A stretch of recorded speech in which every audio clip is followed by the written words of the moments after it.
Салам урматтуу мекендештер. Бүгүн дагы кезектеги түз эфир видеобуз суроо жооп. Элдерден эң көп келген суроо азыр реестр маселеси болуп атат. Реестрге дагы автоматически түшүп атат биздин мекендештер. Я башкача айтканда оптом эле түшүрүп атышат реестрге. Көптөгөн мекендештердин банк карталары блок болуп атат. Сайттан текшерсе реестр деп чыгып атат. Ошондуктан бул видеонун негизги бөлүгүн бул реестр маселесине дайын бөлдүк. Реестрге түшүп калса эмне кылабыз деген суроого жооп бермекчибиз да. Андыктан урматтуу мекендештер, мен ойлойм бул видео көпчүлүккө пайдалуу болот. Ошондуктан видеого лайк басабыз, каналга подписаться болуп, жана ушул видеону башка мекендештерге жөнөтүп коебуз. То есть бөлүшүп коебуз. Урматтуу мекендештер, реестрге эмне үчүн түшөт? Баарыбыз билебиз да. 1 февралда кабыл алынган мыйзамга ылайык мурда 2 жолу штраф алгандар, жанагы көптөгөн административный штрафтарга тартылгандар, мурун выдворение болуп чыкпай жүргөндөр жана башка категориядагы биздин мекендештер мына көбүнчөсү түшүп атышты. Ошону менен эле катар көптөгөн мекендештерди сбой система деп туруп булар жөндөн жөн эле түшүрүп койгон учурлар да катталып атат да. Жөндөн жөн эле түшүрүп коюшат. Аларды бирок МВДга барса оңой эле реестрден кайра чыгарып коюп атышат. Мына ушундай ситуациялар катталып атат, урматтуу мекендештер. Эми кашагып айтып берейин. Реестрге түшүп калсак эмне кылышыбыз керек? Биринчи эле кадамды. Биринчи эле эмне кыла турган маселебиз, урматтуу мекендештер, аткара турган ишибиз бул ошол силер текшерген сайтта mvd.rf там реестр боюнча вкладкасында текшерип атасыздар, фамилия атыңыздарды жазып, паспортуңуз данныйларын жазып текшерсеңиздер, там реестрде бар экен деп чыгып калды. Реестрде бар экен деп чыккандан кийин сиздер прием сообщения деген жерине киресиздер, ошол эле сайтта. Прием сообщения деген жерине биринчи кезекте кат жазабыз. Там добрый день, я там Паланчаевдикинчө ушундай реестрге түшүп калдым. Себебин билгим келет. Мен бардык документтерди жасап, бардыгы легально жүргөн деп туруп жазып, анан документтериңердин бардыгын мүмкүн болушунча сканерден өткөрүп же сөөткө тартып прикреплять этесиздер. Анан катты МВДнын сайтынан жөнөтөбүз. Кантип жөнөтүшкөнү мен өзүм азыр ушул экинчи этабында, видеонун экинчи этабында, суроо жооп этабында көрсөтүп берем силерге ар кандай камерадан. Кыргызча, орусча билбегендер үчүн дагы ошол жерде лайфхактарды көргөзөм, эмне кылыш керек экен. Орусча билбесеңиздер, кыргызча жазып туруп, ошо переводчик аркылуу кылсаңыздар да болот. Аны да көрсөтүп берем. Азыр айта турган маселе ошол реестрге түшкөндө биринчи кыла турган шартты айтып өттүк. Андан кийин письмо жөнөткөнүңүздөрдөн кийин катты ал жака жөнөттүңүздөр. Максимум бир жумада ответ келиш керек дейт. Ал жерде ошол сайтында да жазылган канча күндө обработка болот, канча күндө ответ берет. Сөзсүз түрдө ответ бериш керек деп жазылган жери бар. Значит, баарын туура жазып жөнөтсөңүздөр сиздерге ответ келиш керек. Бул эң биринчи жасала турган ишиңер, урматтуу мекендештер. Картаңар блок болдубу? Реестр сайттан текшердиңерби? Бар экенсиңерби? Ошол эле сайттын жанында прием сообщения деген жеринен эме жөнөтөбүз, кат жөнөтөбүз. Ошол экинчи кадам мои документы деген билесиздер, МФЦ деп коет, многофункциональный центр деп да билебиз бардыгыбыз. Ошол мои документы офистерине кайрылсаңыздар болот. Бирок деген жери бар. Бардык эле мои документиде, бардык эле МФЦда, бардык МФЦда ОВМ отделы жок, урматтуу мекендештер. Ошондуктан ар бир райондо 2ден МФЦ бар. Кээ бир жерде 3төн да бар. Ошол 3 мои документы офистердин бирөөсүндө ОВМ бар. Ошол жерге кайрылсак болот. Андан башка ФМСке кайрылсак болот. ФМСтин мурдагы отделдери бар. МВДнын отделениясына кайрылсак болот. Ошол 3 биздин кайрыла турган офистерибиз бар. Туура билем, кезек аябай көп болуп атат. Туура билем, ал жерде кээ бир сотрудниктер түшүнбөй жатат, кайтарып жатат. Ошондуктан сабырдуулук менен, эгер ФМСте болбой калса, мои документинин именно отделы бар офисине барабыз, урматтуу мекендештер. Бардык райондордо Кудайга шүгүр биздин активист эжелер бар, эже карындаштар бар. Учурдан пайдаланып, менин телеграм каналымда активист болгон биздин мекендештерге да ыраазычылык айткым келет. Ар бир жазылган суроого жооп берип атышат. Бардык ошол жерде подписчиктерим менен телеграм каналдагы суроого жооп берип аткан мекендештердин баардыгына ыраазычылык айтып кетем. Жана азыр суроосуна жооп таппай жүргөн биздин мекендештер юристке жазса 1000 рубль дейт экен. Ошол 1000 рубльду бербей эле телеграм каналга подписаться болуңуздар. Биздин описаниеда турган ссылка аркылуу или комментарийде турган ссылка аркылуу. Ошол телеграм каналга кирсеңиздер, ал жерде силерге комментарий жерине жазасыздар суроңуздарды. Ал жерде силерге биздин мекендештер өзүнүн кеңештери менен, опыттары менен бөлүшмөкчү. Бул деген аябай силерге чоң жардам берет. Ошондуктан кимде ким кошулган болсоңор, кимде ким подписчик болсоңор Миглайфта, эмне кылабыз, бири бирибизге жардам беребиз. Ушундай хотя бы отдел бар, ушул жерде ОВМ бар деп айтып койсоңор, бул биздин мекендештер үчүн аябай чоң жардам болот, урматтуу мекендештер. Бул биз жасаган иштердин кичинекей чекеси гана, урматтуу мекендештер. Эгер биз ынтымактуу болсок, эгер биз ошол бир жерге чогулуп, бири бирибизге кеңеш берип турсак, ушуга окшогон маселелерди биз оңой эле чечсек болот да. Ошол бардыңыздар эле, барганыңыздардан кийин документтериңиздердин баарын копияларын тапшырасыздар ошол кайсылерге барсаңыздар. Жана ошол жерде сиздерге документиңерди карап туруп, причинасын айтат, эмне себептен реестрге түшкөнүңөрдү, жана анын чечүү жолдорун да айтат. Эгер мурда сот чечимине тартылып, административный штраф менен выдворение болсоңуздар, урматтуу мекендештер, мен ойлойм, бул маселеде ОВМге кайрылганы, ФМСке кайрылганы, там МФЦга кайрылганын убакыт кетиргендин кереги жок. Кыргызстанга кете бергениңер жакшы деп ойлойм.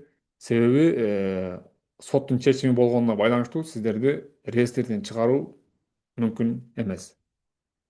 Ошол биринчи кезекте айтып өткөндөй ушу причинасын, реестрге түшкөнүңөрдүн себебин билиш керек жана анын чечимдерин издешибиз керек. Себебини ошол табынын эки жолун айтып кеттим. Биринчиси жөн эле прием сообщение кылып кат жазабыз, ответ келет. Же болбосо территориальный отдел МФЦ, мои документы, территориальный отдел ФМС, азыркы ОВМ болуп калган же МВД отделенияларына кайрылып, өзүбүздүн сурообузга жоопторду алсак болот. Жана ошол жерлерде сиздерге реестрге кантип чыгуу жолдорун өздөрү айтып беришет.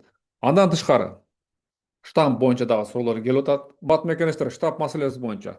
Штампты бул илгертен эле бастырышыбыз керек болчу. 10 сентябрдан кийин бул маселе аябай күчөдү. Себеби бул ошол жаңы мыйзамда дагы бекитилип калган. Мурун ошо миграционный учет, регистрациянын срогуна карап туруп штамп баса турган болсо, эми бул жагына трудовой договордун негизинде басып атышат. Туура көпчүлүк отделениялар, көпчүлүк ФМСтеги сотрудниктер бул жөнүндө кабары жок. Жөн эле регистрацияга карап, аминага карап басып берип атышат. Бирок мындан ары барып урматтуу мекендештер, трудовой договор маселеси аябай мындай чоң бир кандай десем, чоң бир документке айланат да, керектүү чоң бир документке айланат. Ошондуктан документтерди турлаганда биринчи кезекте ошол официальный ишке орношконго аракет кылгыла. Эгер официальный иштебесеңиздер, ошол кызмат көрсөткөн адамга, кызмат көрсөткөн фирма менен же ИП менен гражданский правовой договор түзсөңүздөр болот. Же болбосо жок дегенде бир РФ гражданин болсо, ошого бир үйүн жыйнаштырган болсоңуздар, бир кызмат көрсөтсөңүздөр, ошонун негизинде ГПХ договор түзүп, уведомление жөнөтүп, баарын туура кылсаңыздар, ошол ГПХ договор дагы силерге бул Россиянын территориясында жүргөнгө основания боло алат, легально жүргөнгө основания боло алат, урматтуу мекендештер. Ошондуктан ошол трудовой договор маселесине көңүл бурабыз. Сатып алгандар да болуп атат. Мындай сатып алганда налог төлөп туруу маселесин чечишиңиздер керек. Жөн эле бир фирмага договор жасап берип туруп колуна карматып кое турган болсо, бул кайсы бир убакыттан кийин өзүнүн күчүн жоготушу мүмкүн. Себеби же болбосо сиздин документтериңизди териштирип чыкканда сиздин налог төлөбөгөндүгүңүз дагы айкын болуп калышы мүмкүн. Анда ошол фирмага дагы административный штраф и сизге дагы административный штраф салынышы мүмкүн. Мына ушундай жерлери бар, урматтуу мекендештер. Бирок сатып алып аткан договоруңар убактынча, кыска убакытта ситуациядан чыгуу үчүн жардам бериши дагы мүмкүн. Ал жагын да айтып коюшум керек. анан ГПХ толтура албай аткан болсоңуздар ип менен же РФ проверение менен төмөндөгү номерлерге кайрылсаңыздар болот. Төмөндөгү номерге кайрылсаңыздар болот, сурооңуздарды жазып, ал жерде силерге жооп беришет. Уматтуу мекендештер, айтылган негизги маселе ушул болуп атат. Штамп маселесин караштык, мүмкүн болушунча чечкенге аракет кылабыз. Баардык мен көрүп турган могу группанын админдери бар, Москвадагы. Ошолорго кайрылып кетким келет. Админдер мүмкүн болушунча ушул штамп маселесин айткыла, жеткизгиле биздин мекендештерге. Мурун штамп коюлбай калган болсо дагы бул проблема болушу мүмкүн. Тилекке каршы биз 10 сентябрга чейин бир гана ошол реестрден чыгуу жолдорун эле карай бериптирбиз дагы, штамп бастырууга биз көңүл бурбаптырбыз. Тилекке каршы бул маселеде эч ким көтөргөн эмес, тилекке каршы эч ким айткан эмес. Ошондуктан азыр көпчүлүгүбүз реестрге түшүбүз мүмкүн, себеби биз миграционный картанын аркасында штамп бастырбадык. Ошон үчүн ушул маселени мүмкүн болушунча азыр чечкенге аракет кылыңыздар. Мурун штамп койдурбай жүргөн болсоңуздар, штраф десе штрафын төлөп берип, анан штампты ошол жерде бастырып алышыбыз керек. Ошол эми жанагы суроо жоопко өтөлү. Биздин Telegram каналдагы суроо жоопторго, Так, урматтуу мекендештер, Аминага уруксат берем деген квартира кое тургандар болсо жазсаңыздар болот. Telegram каналда акысыз эле жөн эле реклама кылып берем. Так, бул жерде комментарийде бир мекендешибиз суроо калтырыптыр. Аэропорттон кайтарган эле дейт. Аэропорттон кайтарганда эмне үчүн кайтарып атат? Аэропорттон кайтарганда ошол подозрительный внешний вид, ошого карашат. Жакпай калсаң да кайтарып атышат тилекке каршы. Анан телефон текшерип, телефондо жанагы диний багыттагы видеолор болсо, диний багыттагы каналдарга запись болсоңор, биздин Кыргызстандагы таблигы жааматтын өкүлдөрүнүн видеолорун көрсөңүздөр, ошолорго дагы булар запрет коюп атат. Себеби таблигы жаамат Россияда бул запрещенный организация, тыюу салынган экстремисттик организация. Ал видеолордун көрүү дагы сиздерди экстремист экениңизди мындай күмөн жаратат, подозрение кылат да. Ошондуктан мен айтат элем, телефонуңарды таштап эле башка телефон менен барсаңар Россиягачы, эч нерсе көрбөгөн. Бирок жаңы телефон болбош керек, бир колдонулган телефон болуш керек. Ошол менен барсаңар мен ойлойм жакшы болот депчи.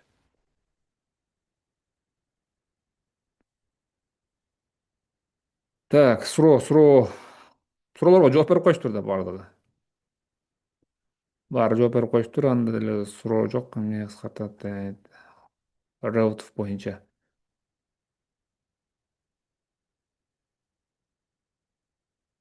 Регистрация жасаттык дейт. Бумажный регистрация жасалып атат, урматтуу мекендештер. Только цель въезда работа эместерге бумажный регистрация мурдагыдай эле жасалып атат да. Ушул боюнча суроо келиптир.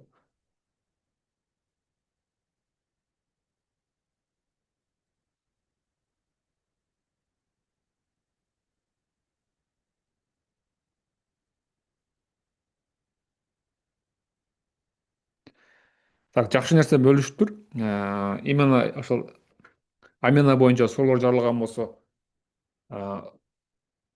атайын поддержка ачылыптыр. Поддержкасы мурун эле болсо керек ушул сайтта Аминанын. Ошол сайт аркылуу, телефон номерлер аркылуу Аминанын поддержкасына чыксаңар да болот, урматтуу мекендештер. Булардын баары биздин Telegram каналда комментарийде турат.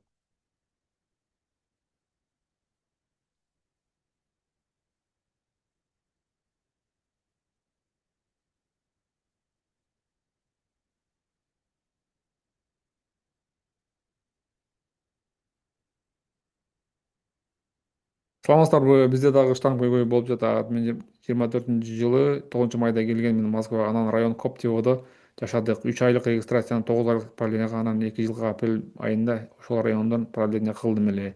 Августта же башка районго көчүп келип, регистрацияны бул квартирага жылдыра албай калдым. Мени Коптеводогу регистрациям базадан чыкпаганы үчүн хозяйка менен барып МВДден продление кылганбыз. Бирок базада жок экен.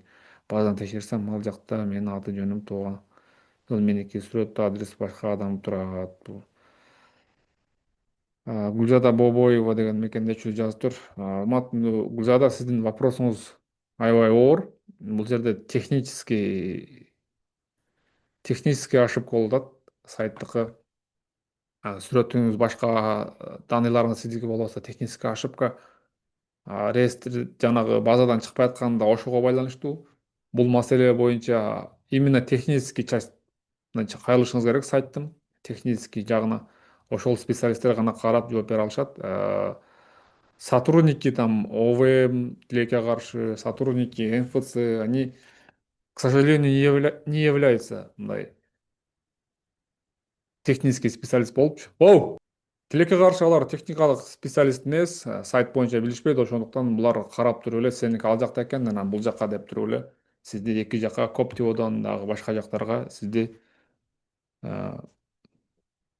айдап атышат да, топ кылып, футбольный мяч кылып. Себеби өздөрү түшүнбөй атат эмне экенин. Базадан кылып койгон нерсе сиздики алынай болуп турат. Тарап, анан кийин чыкпай атасыз. Ал жактан чыгарбай атат, потому что сиздики аминаңыз бул жакта. Кыскасы азыр сизде ушундай технический проблема болуп турат. Технический проблеманы сайттын ичине кирип, технический поддержка менен эле байланышып чечип койсо болот, урматтуу мекендештер. Мына ушул, урматтуу мекендештер, бүгүнкү бардык бардык эле суроолорго жооп бердим окшойт негизинен. Олуттуу дагы бир жолу суранып кетем, ушул видеого лайк басабыз, урматтуу мекендештер. Көп мекендештерге мен ойлойм пайдалуу видео болду. Бир нерсени унуттум, урматтуу мекендештер. Жана Яндексти көрсөтүп берем дедим эле сиздерге азыр. Яндекске эле киребиз, реестрге там текшергениңиздер да. Мисалы үчүн реестр,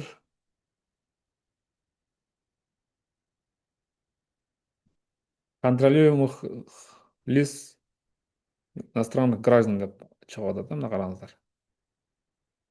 Мына биринчи эле ответ ачабыз мынакей. Телефондо деле ушундай эле, урматтуу мекендештер. Телефондо деле ушундай эле. Түшүнбөгөн мекендештер үчүн көргөзүп атам. Түшүнбөгөндөр тилекке каршы азыр деле бар экен, көп экен. Реестрден кантип өзүн текшеришти билбейт экен. Мен азыр пошагово көрсөтүп берейин ушуну. Кандай кылабыз? Ушуну окуп чыксаңар да жакшы болот, урматтуу мекендештер. Окуп чыксаңар. Орусча түшүнбөгөндөр үчүн аз да көрсөтүп берем мен сиздергечи. Так. Бул жерде жанагы, подождите.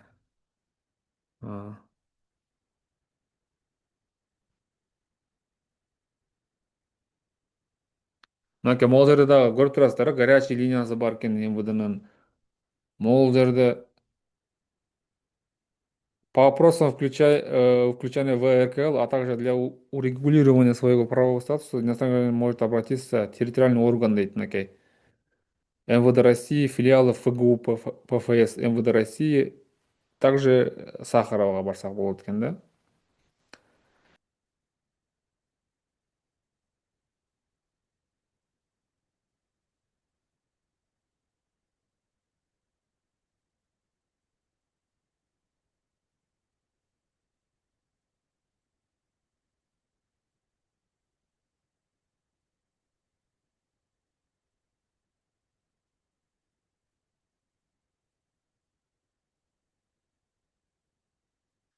Москва боюнча эки эле филиал бар экен, паспортный визовый центр дейт.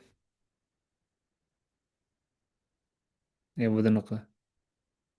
Бирөөсү азыр көрсөтүп берем сиздерге. Район Якиманка, улица Кирова Вал, дом 7, строение 1 дейт. Ошол жерге барсаңыздар да болот экен, урматтуу мекендештер. МФЦ эмес экен, тилекке каршы. Может, к счастью. Одинцоводо дагы ушундай бирөө бар экен. Эки эле отдел бар экен, урматтуу мекендештер. Москва боюнча и область боюнча. Москвада и областта эки отдел бар экен.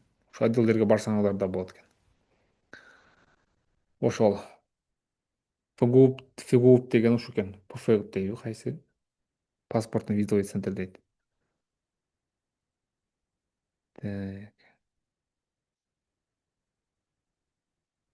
Мына ушул сайтка кирсеңиздер болот экен. Ушул жерде көп маалымат алсаңыздар болот, урматтуу мекендештер. Колл центри да бар экен. Мен ойлойм, бул жерде услуга платный болсо керек. Законно уже. Ушул жерден колдонсок болот экен, урматтуу мекендештер. Мына ушул сайт. Так, так, инструкция дейт.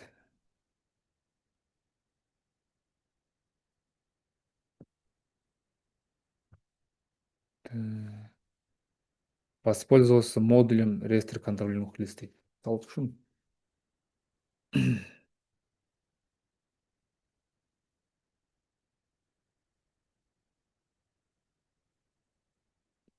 урматтуу мекендештер, ушинтип текшерсек болот. Дал ушинтип эле жазсаңыздар, монтип сайттан эмнелер чыгат сиздергечи.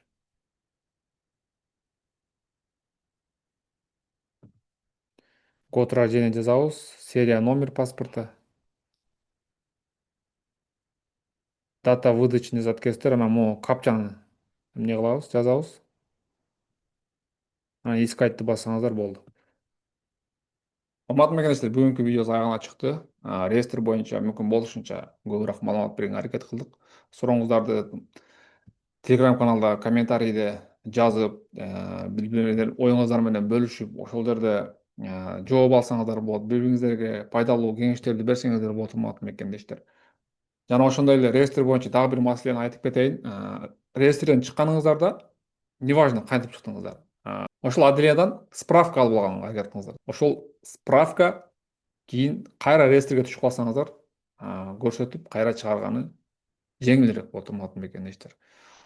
Ушул видео жакса лайк басабыз, каналга подписаться болобуз. Жана ушул видеону биздин мекендештерге бөлүшүп коебуз.